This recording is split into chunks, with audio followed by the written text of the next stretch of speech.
Whoever said you shouldn't mix Christmas and politics?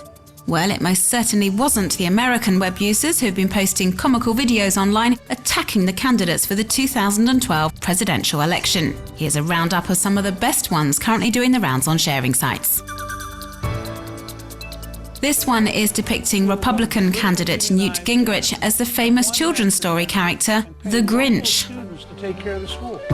In this musical parody, the politician is compared to the mean baddie who hates Christmas and makes children work. Gingrich did in fact stir up controversy recently when he said primary schools in the US should be able to employ poorer students as cleaners, for example, to, quote, re-establish the dignity of work. And you cheat on your wife. Young children who are poor. Here's another original creation for this festive period. It was uploaded by the College Republican National Committee and takes a good swipe at Barack Obama's time in power so far. Set to Tchaikovsky's Nutcracker suite, it criticizes Obama's inability to deal with the problem of unemployment. The clip ends with the slogan, "Give a gift that keeps giving, vote Republican." The current president of the United States has indeed become a great source of inspiration for web users. This video blogger, for example, has created his version of the 12 Days of Christmas, in which he slams the policies of Barack Obama. Some of the reproaches include the tax increases for the working class, healthcare reform, and also Obama's unkept or misleading promises. On the third day of Christmas, Obama gave to me 3 phony speeches, 2 liberal judges, and a tax increase for you and me. Mustafa Tamimi, the latest person to have died for the Palestinian cause. Hundreds voiced their anger at the 28-year-old activist's funeral on Sunday. He was fatally wounded 2 days earlier by a tear gas canister fired by the Israeli army during a protest in Nabi Saleh in the West Bank. The village hosts weekly demonstrations against the extension of a neighbouring Jewish colony, and it's not uncommon for clashes to erupt between the Israel Defense Forces and the residents and pro-Palestinian activists taking part in the protests. Israeli activist Haim Schwarzenberg was at this particular demonstration and posted these photos online. Taken at the moment, Mustafa Tamimi was hit in the face by a tear gas projectile as he was throwing stones at the vehicle from which the canister was fired. He died from his injuries in hospital several hours later.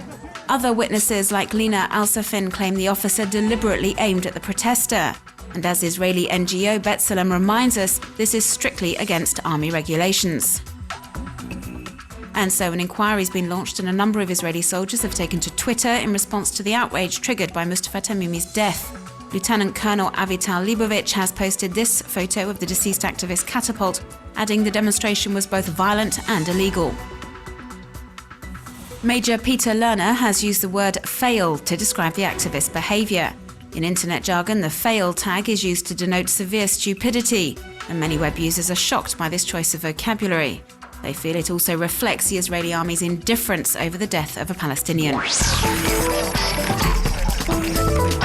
Huge flames light up the night sky. This video was apparently filmed in the early hours of Tuesday morning after an explosion ripped through a gas pipeline near the town of Rastan in central Syria. The official news agency, Sana, is blaming the incident on a terrorist group, and the opposition is denying any involvement in the attack. This is the 4th reported attack on energy infrastructure since the popular uprising began in March. Just last Thursday, an oil pipeline west of Homs was damaged by an explosion. Activists, including the person that provided this amateur video footage, are saying security forces blew up the pipeline with a tank to justify the brutal crackdown on dissent in this opposition hotbed. Regardless of who's responsible for these attacks, they are intensifying pressure on the Syrian economy. Oil companies are ceasing operations with Syria in line with sanctions from the international community. These sanctions are also affecting fuel supplies. Syria produces crude oil but is unable to refine sufficient quantities, so many towns and cities are now suffering fuel shortages. These videos appear to show long queues of people from the region of Dera waiting to buy petrol and gas, which they need for cooking and heating. Despite these increasingly difficult living conditions, the anti-government movement is as strong as ever, with rallies taking place across the country on a daily basis. The Flyboard is a rather interesting invention and is likely to go down well with thrill seekers. It was created by French company Zabata Racing and consists of a machine that makes you move more quickly through water, but above all, fly up into the air when you reach the surface. This incredible machine is powered by jet ski turbines, and for all those lucky enough to try it, adrenaline rush guaranteed.